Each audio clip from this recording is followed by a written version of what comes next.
Hello दोस्तों, आप सभी का स्वागत है मेरे यूट्यूब चैनल में। आज की कहानी है आपके प्यार में भाग 24।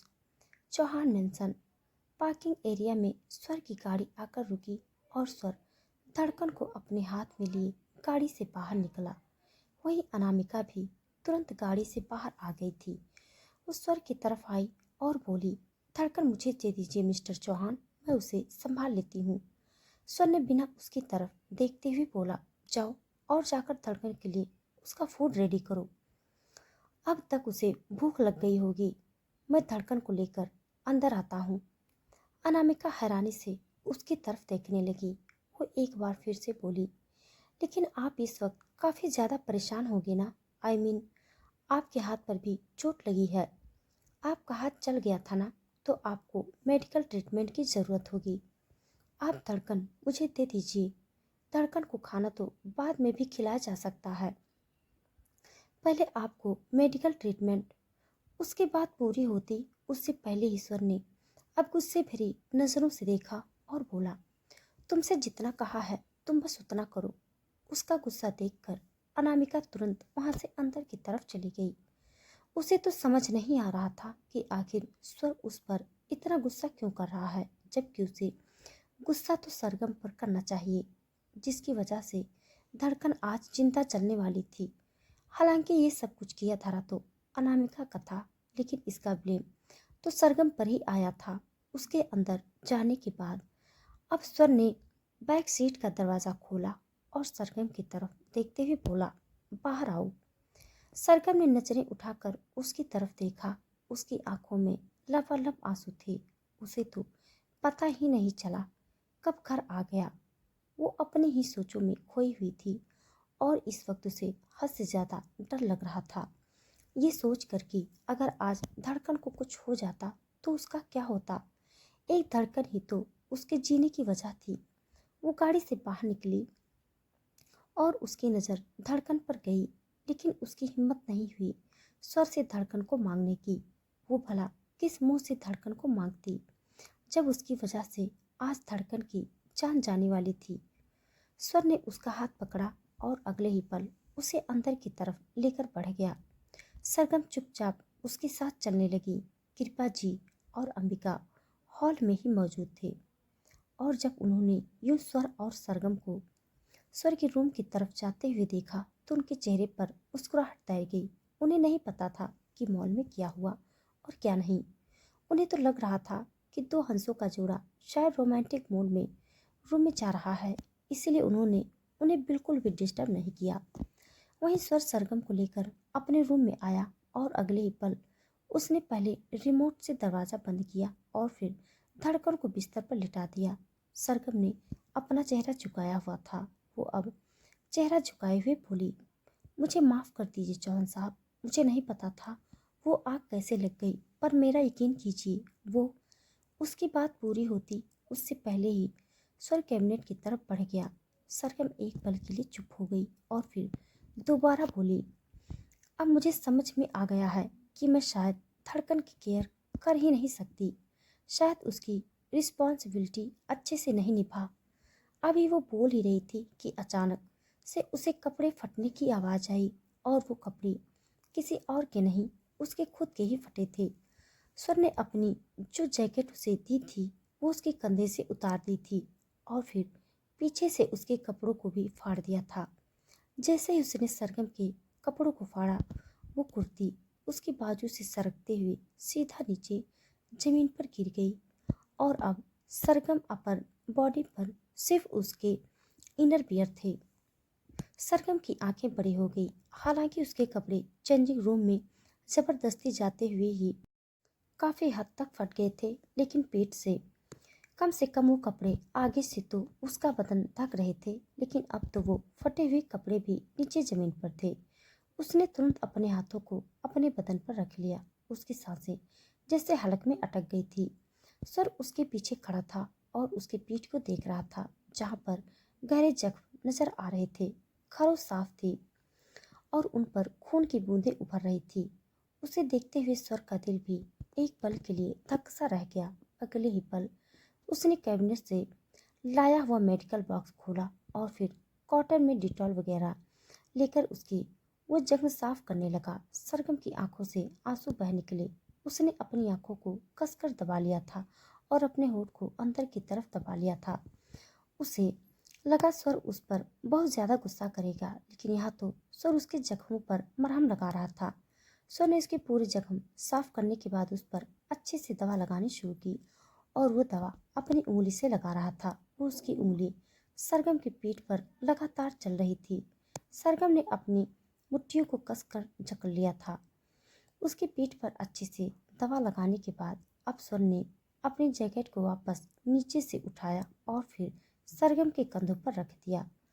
तो सरगम ने तुरंत उस जैकेट को अपने हाथों में कस लिया। अगले ही पल अब स्वर ने एक बार फिर से सरगम की कलाई को पकड़ा और उसे लेकर सीधा बेड की तरफ बढ़ गया। सरगम ने अपने एक हाथ से अपने जैकेट को संभाला हुआ था और उसका दूसरा हाथ स्वर के हाथ में था। उसे समझ नहीं आ रहा था अब स्वर क्या करने वाला है। वहीं स्वर बेड पर बैठा और उसने सरगम को अपनी गोद में उठाते हुए पूरी तरह से उसे अपनी बाहों में कस लिया। और जैसे उसने ऐसा किया, सरगम फूट फूट कर रोने लगी। उसका रोना इस वक्त बहुत ज्यादा तेज था और उसे यूं रोते हुए देखकर स्वर ने उसे और भी ज्यादा कसकर अपनी बाहों में जकड़ लिया था। उसने उसके चेहरे पर अपना हाथ रखा और बोला, कुछ नहीं हुआ है, हमारी हार्ट बीट को वो बिल्कुल ठीक है। सरगम रोते हुए बोली, लेकिन अगर उसे कुछ हो जाता चौहान साहब तो, और वो भी मेरी वजह से, मैं खुद को कभी माफ नहीं कर पाती। बेशक से आपको झूठ लगे या सच, मुझे नहीं पता, लेकिन अगर यकीन कर सको तो कीजिएगा। मैं सच में धड़कन से बहुत प्यार करती हूँ, खुद से भी ज्यादा। अगर मैं आपको कोई प्रूफ दे सकती तो। उसकी बात पूरी होती उससे पहले ही स्वर ने उसके चेहरे को अपने हाथों में थाम लिया और बोला, तुम्हें मुझसे ये सब कहने की जरूरत नहीं है। मैं जानता हूँ तुम सच में हार्ट बीट से बहुत प्यार करती हो। मुझे किसी प्रूफ की जरूरत नहीं है। तुम्हारा प्यार तुम्हारे शब्दों से नहीं, उन चीज़ों से दिखाई देता है जो तुम धड़कन के लिए करती हो। अगर उसकी खुद की माँ भी यहाँ पर होती तो शायद अपनी जान दांव पर लगाकर उसे नहीं बचा पाती। धड़कन को बचाने के लिए तुम किस दर्द से गुजरी हो ये मैं महसूस कर सकता हूँ सरगम। तुम्हें मुझसे कुछ भी प्रूफ करने की ज़रूरत नहीं है। और रही बात धड़कन की, तो वो बिल्कुल ठीक है, उसे कुछ नहीं हुआ। सरगम रोते हुए बोली, आपको मुझ पर गुस्सा नहीं आ रहा? स्वर ने अपना चेहरा ना में हिलाया और बोला, बिल्कुल भी नहीं। सरगम तुरंत बोली, नहीं, ऐसा नहीं हो सकता। आपको तो मुझ पर बहुत ज़्यादा गुस्सा आ रहा होगा। मैं जानती हूँ आप अपनी हार्ट बीट से बहुत प्यार करते हैं और अगर मेरी वजह से उसे कुछ हो गया होता तो आपको मुझ पर बहुत गुस्सा आएगा। आपको मुझ पर जितना भी गुस्सा आ रहा है आप निकाल सकते हैं। मैं आज आपको किसी बात का कोई जवाब नहीं दूंगी। स्वर उसकी तरफ देखते हुए बोला, लेकिन जब मुझे तुम पर गुस्सा ही नहीं आ रहा है तो मैं गुस्सा निकालूं क्यों? अगर मुझे तुम पर गुस्सा आ रहा होता तो मैं तुम्हें बता देता, लेकिन सच में मुझे तुम पर कोई गुस्सा नहीं आ रहा। सरगम बस उसकी तरफ देखती ही रह गई। स्वर ने एक बार फिर से कहा, तुम्हें यकीन नहीं हो रहा क्या? सरगम ने अपना चेहरा ना में हिला दिया। अगले ही पल स्वर हल्का सा मुस्कुराया और बोला, कोई बात नहीं, यकीन दिला देता हूँ। ये बोलकर उसने अचानक ही सरगम को नीचे बेड पर लिटाना शुरू कर दिया और खुद उसके ऊपर झुकने लगा। सरगम हैरानी से बस उसकी तरफ देख रही थी और स्वर के होठ उसके होठों पर आ गए और उसकी आंखें बंद हो गई। स्वर उसे सॉफ्टली किस कर रहा था। सरगम को अपने पेट में बटरफ्लाई उड़ती हुई महसूस होने लगी। किस तो स्वर उसे पहले भी बहुत बार कर चुका था, पर आज सुबह भी उसने सरगम को किस किया था, लेकिन वो किस अलग थी और ये वाली किस सच में बहुत ज़्यादा अलग थी। ये किस उसे एक अलग ही सुकून दे रही थी। उसके हाथ स्वर के कंधों पर कसे हुए थे और वो भी अब धीरे धीरे उसे रिस्पॉन्स देने लगी थी। उसकी आंखों से जो आंसू बह रहे थे वो बिल्कुल बंद हो चुके थे। स्वर कभी उसके अपर लिप को अपने होठ से सक कर रहा था तो कभी उसके लोअर लिप को और कभी उसे डीप किस करने लगता। तकरीबन 5 मिनट के बाद उसने सरगम के होठों को छोड़ा और उसके चेहरे से अपना चेहरा ऊपर की तरफ उठाया। सरगम अपनी खुली आंखों से उसे देख रही थी और स्वर की नजरें भी उसके चेहरे पर बेहद गहरी थी। वो उसे देखते हुए बोला, क्या और कोई प्रूफ चाहिए? सरगम तो समझ ही नहीं आया वो स्वर से क्या कहे। उसने अपना चेहरा दूसरी तरफ घुमा लिया। उसे स्वर से अब एक अजीब सी शर्म आ रही थी। वो उसकी नज़रों से नजरें मिला नहीं पा रही थी। वहीं स्वर के होठों पर एक हल्की सी मुस्कुराहट थी। सरगम उसका दिल पहले भी बहुत बार धड़का चुकी थी, लेकिन आज जो हुआ वो सच में बहुत अलग था। स्वर निहारिका से हद से ज्यादा नफरत करता था, सिर्फ इसीलिए क्योंकि एक माँ होने के बावजूद उसने अपनी बच्ची को बीच रोड पर मरने के लिए छोड़ दिया था। शायद सरगम उसके दिल में अपने लिए जगह इसीलिए बना रही थी क्योंकि एक माँ ना होकर भी वो एक माँ से बढ़कर फर्ज निभा रही थी। अपनी जान जोखिम में डालकर एक बच्चे को बस उसकी माँ ही बचा सकती है। और स्वर की नज़रों में अब सरगम धड़कन के लिए बिल्कुल परफेक्ट माँ थी। स्वर या फिर सरगम, दोनों में से आगे कोई कुछ कहता उससे पहले ही धड़कन की आंखें खुली और उसने रोना शुरू कर दिया। उसके रोने की आवाज़ सुनकर उन दोनों ने ही उसकी तरफ देखा और फिर उसे गोद में लेने के लिए उसकी तरफ बढ़ाने लगे। लेकिन स्वर ने धड़कन को पहले अपनी गोद में उठा लिया और सरगम की तरफ देखते हुए बोला, तुम रेस्ट करो, धड़कन को मैं संभाल लूँगा। वो बिल्कुल ठीक है, बस उसे भूख लगी होगी। मैंने अनामिका को बोल दिया है उसके लिए फूड प्रिपेयर करने को। मैं बस अभी थोड़ी देर में उसे वापस लेकर आता हूँ। ये बोलते हुए धड़कन को अपनी गोद में लेकर बिस्तर से उठा, लेकिन वो वहां से जाता उससे पहले सरगम ने उसका हाथ पकड़कर उसे रोक लिया। स्वर ने सवालिया नजरों से उसे देखा। सरगम भी उसकी आंखों में आंखें डालते हुए बोली, मुझ पर यकीन करने के लिए शुक्रिया। उसकी बात पर स्वर हल्का सा मुस्कुराया और बोला, कोई गलतफहमी मत पाल देना अपने दिल में। मैंने तुम पर यकीन सिर्फ धड़कन को लेकर किया है। बाकी ये बात मत समझ लेना कि मुझे तुमसे कोई प्यार वार हो गया है या फिर मेरे दिल में तुम्हारे लिए कोई फीलिंग्स आ गई है। उसकी बात पर सरगम उसे घूरते हुए देख रही थी। स्वर ने अब अपना हाथ उसके बालों में छुड़ाया और बोला, कुछ वक्त रेस्ट कर लो। मुझे लग रहा है तुम्हारा दिमाग काफ़ी ज़्यादा थक गया है। इतना लोड लेने की आदत नहीं है ना इसे, तो फिलहाल इसका रेस्ट करना बहुत ज़रूरी है। ये बोल कर वो लास्ट में हल्का सा तिरछा मुस्कुराया तो सरगम और भी ज़्यादा घूरने लगी। बेशक कुछ भी हो जाए, लेकिन स्वर तंज मारना छोड़ नहीं सकता था। पर सरगम भी कहाँ कम थी। वो उसकी तरफ देखते ही बोली, यकीन तो आपने धड़कन को लेकर अनामिका पर भी किया है, तभी तो आप उसे धड़कन सौंप देते हैं। तो क्या उसे भी कभी किस की है क्या आपने? जैसे भी मुझे यकीन वाली किस दी है, ऐसे किस उसके साथ भी होती है क्या? उसके इस सवाल पर स्वर के होश उड़ गए थे। वो तुरंत बोला, कुछ ज्यादा नहीं बोल रही तुम? सरगम बेड पर लेटते हुए बोली, ठीक है, चुप हो जाती हूँ। ये बोलकर उसने अपनी आंखें बंद कर ली और सरगम को अचानक से चुप होते हुए देखकर स्वर को एक अजीब सी चिल मचलने लगी थी। वो कुछ देर यूं ही सरगम को देखता रहा, फिर शायद सरगम कुछ बोले क्योंकि चुप रहना तो उसका आदत नहीं था। लेकिन जब 5 मिनट तक सरगम कुछ नहीं बोली तो अब वो धड़कन को लेकर जाने लगा। तभी अचानक से सरगम बोली, अब मैंने किसका जिक्र कर दिया है तो कहीं आप सच में उस चुड़ैल को किस करने मत बैठ जाना। मुझे पता है अभी तक तो आप दोनों के बीच ऐसा कुछ नहीं हुआ। पता नहीं क्यों, कहना तो नहीं चाहिए, लेकिन अगर कुछ ऐसा हुआ तो मुझे जलन होगी। ये बोलते हुए उसका चेहरा हल्का सा लाल हो गया था और स्वर उसकी बात सुनकर उसकी तरफ देखता ही रह गया। उसके चेहरे पर भी बड़ी ही दिलकश मुस्कान आई और वो बड़ी ही इंटेंस वॉइस में बोला, चुपचाप सो जाओ वरना जलन नहीं सीधा जलाकर राख कर दूंगा। अभी उसे यहाँ रूम में ले आऊंगा और फिर बिस्तर पर लाकर। ये बोलते हुए वो चुप हो गया था, लेकिन वो जो कहने वाला था वो सरगम बहुत अच्छी तरह से समझ चुकी थी। वो भी मुंह बनाते हुए बोली, ये कद्दू जैसा मुंह है ना आपका, कभी कभी तो इसमें से अच्छी बातें निकलती हैं, लेकिन कभी बिल्कुल कड़वी बातें निकलती हैं। जाइए यहाँ से, मेरा मूड खराब कर दिया आपने। ये बोलकर उससे दूसरी तरफ करवट ले ली और अपनी आंखें बंद कर ली। सर हल्का सा मुस्कुराया। उसने लाइट ऑफ कर दी और फिर रूम से बाहर निकल गया। पर रूम से बाहर आने के बाद भी उसके चेहरे पर एक हल्की हल्की मुस्कुराहट थी। जैसे ही वो नीचे आया उसकी नज़र अनामिका पर गई, जो हॉल में सोफे पर बैठी थी और उसका ही इंतजार कर रही थी। जैसे उसने स्वर को देखा वो तुरंत सोफे से उठी और स्वर के पास आकर मुस्कुराते हुए बोली, कितना वक्त लगा दिया आपने मिस्टर चौहान, मैं आपका इंतजार कर रही थी।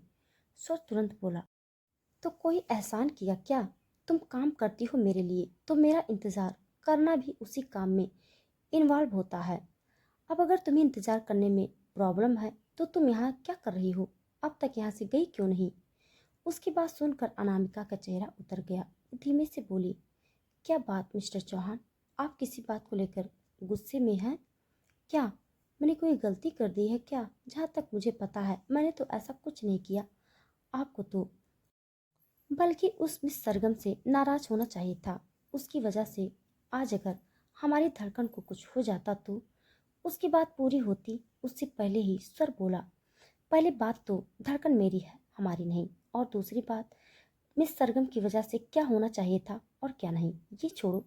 पहले तुम ये बताओ कि धड़कन की नैनी कौन है? उसके सवाल पर अनामिका चौंक गई। वो थोड़ा घबराते हुए बोली, धड़कन की नैनी मैं हूँ मिस्टर चौहान, लेकिन आप अचानक से ऐसा सवाल क्यों पूछ रहे हैं?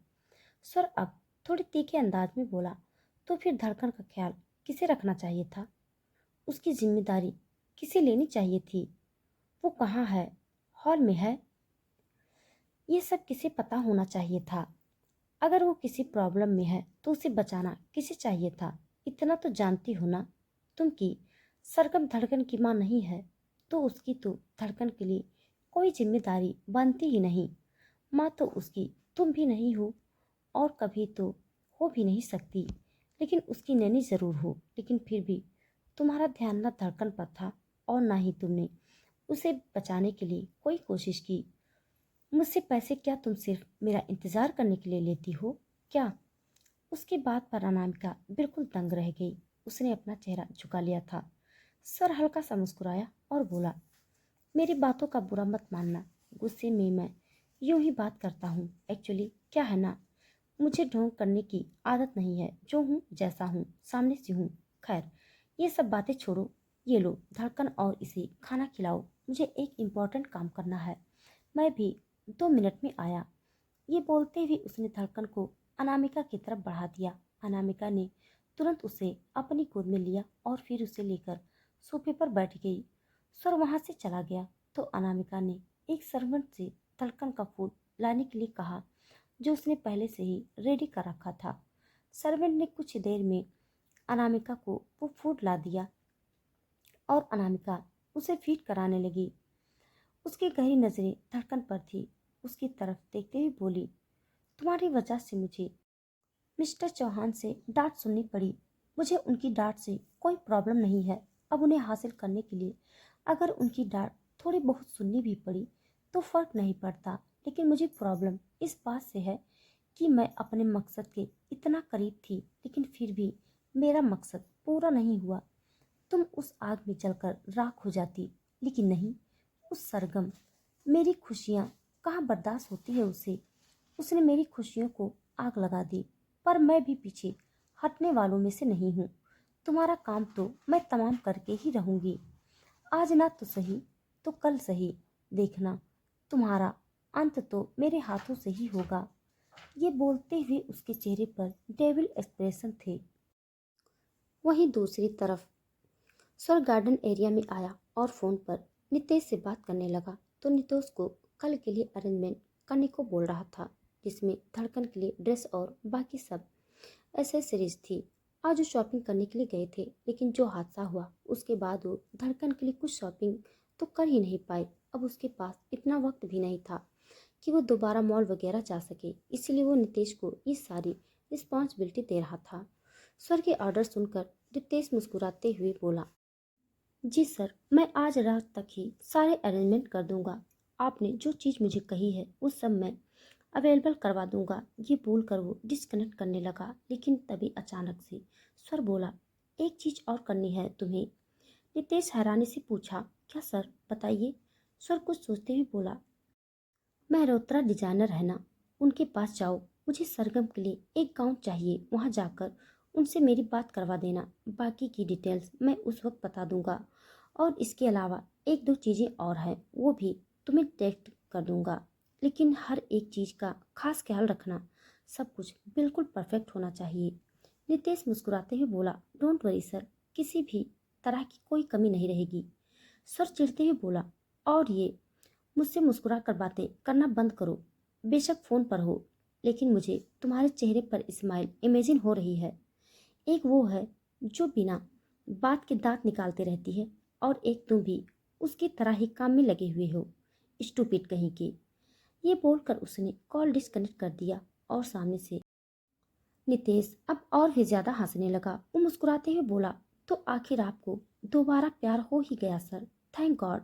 निहारिका मैडम के जाने के बाद सोचा नहीं था कि आपको कभी दोबारा प्यार होगा, लेकिन मैं आपके लिए बहुत खुश हूँ। ये बोलते हुए उसके चेहरे पर सच में खुशी नजर आ रही थी। वहीं दूसरी तरफ सर अंदर आया, तब तक अनामिका ने धड़कन को खाना भी खिला दिया था और अब रात का वक्त हो गया था, तो डिनर का टाइम भी हो चला था। धड़कन को वहीं प्रेम में लिटाकर अनामिका स्वर के पास आई और बोली, डिनर के लिए चलें? डिनर लग चुका है, बाकी सब लोग भी आने वाले होंगे। स्वर ने एक गहरी सांस ली और बोला, तुम करो डिनर, मुझे फिलहाल भूख नहीं है। धड़कन सो गई है क्या? अनामिका ने अपना चेहरा ना में हिलाया और बोली, नहीं अभी तो नहीं, लेकिन आप खाना क्यों नहीं खाएंगे? आई मीन आपको सच में भूख नहीं लगी है क्या? सर उसे गहरी नजरों से देखते हुए बोला, जाओ जाकर एक स्कैनर लेकर आओ और उससे मेरा पेट स्कैन करो कि मुझे भूख लग रही है या नहीं। तुम्हें मेरे पेट में दारू वाले कीड़े नजर आएंगे जो चिल्ला चिल्ला कर बोल रहे हैं कि मेरे पेट को फिलहाल खाने की नहीं ज़रूरत है, वाइन की ज़रूरत है। अगर तुम्हारी इजाज़त हो तो क्या मैं ड्रिंक करने जाऊं, या आज की महफिल तुम यही सजाने वाली हो? उसकी बात सुनकर अनामिका हैरानी से उसकी तरफ देख रही थी। वही स्वर खुद हैरान था कि वो इस तरह की बातें कर रहा था। कहीं उसमें सरगम का जूठा तो कुछ खा नहीं लिया। वो जल्दी से बोली, I am so sorry sir, आप जा सकते हैं। स्वर वहां से जाने लगा, लेकिन तभी रुका और अंबिका जो अभी भी वहां आई थी उसकी तरफ देखते हुए बोला, धड़कन को कुछ वक्त के लिए तुम अपने साथ अपने रूम में ले जाना। सरगम कुछ देर के लिए रेस्ट कर रही है। अंबिका ने उसे तिरछी नजरों से देखा। स्वर उसकी नजरें खुद पर महसूस करते हुए बोला, ज्यादा दिमाग चलाने की जरूरत नहीं है, जितना कहा है सिर्फ उतना ही करो। ये बोलकर वो वहां से बाहर की तरफ चला गया। बाहर गार्डन एरिया में भी एक छोटा सा बार बना हुआ था जो स्विमिंग पूल के पास था, और स्वर वहां पर बैठकर अब आराम से ड्रिंक कर रहा था। वो जानता था कि उसे रात को धड़कन को भी संभालना है, इसीलिए वो बहुत लिमिटेड ड्रिंक करने वाला था। तकरीबन 1.5 घंटे के बाद वो अंदर आया और सीधा अंबिका के रूम में चला गया। पर वहां पर जाकर वो थोड़ा हैरान हुआ, क्योंकि अंबिका और धड़कन दोनों आराम से सोए हुए थे और अंबिका ने धड़कन के आसपास तकिए भी लगाए हुए थे ताकि वो नीचे ना गिरे। स्वर हल्का सा मुस्कुराया और फिर वहां से बाहर निकलकर हॉल में आया, जहां पर एक सर्वेंट उसका इंतजार कर रही थी ताकि वो अंदर आए और उसे डिनर सर्व कर सके। स्वर सर्वेंट की तरफ देखते हुए बोला, एक काम करो, मेरा और मिस सरगम का डिनर मेरे रूम में लेकर आओ। सर्वेंट ने अपना सर हाँ में हिलाया और स्वर अब वापस अपने रूम में आ गया। रूम में आते ही उसकी नज़रें सरगम पर गई जो आराम से सो रही थी। तो दोस्तों, आज के लिए बस इतना। इसके आगे का भाग जानने के लिए आप सब मेरे साथ बने रहिए। हमारी कहानी आप सबको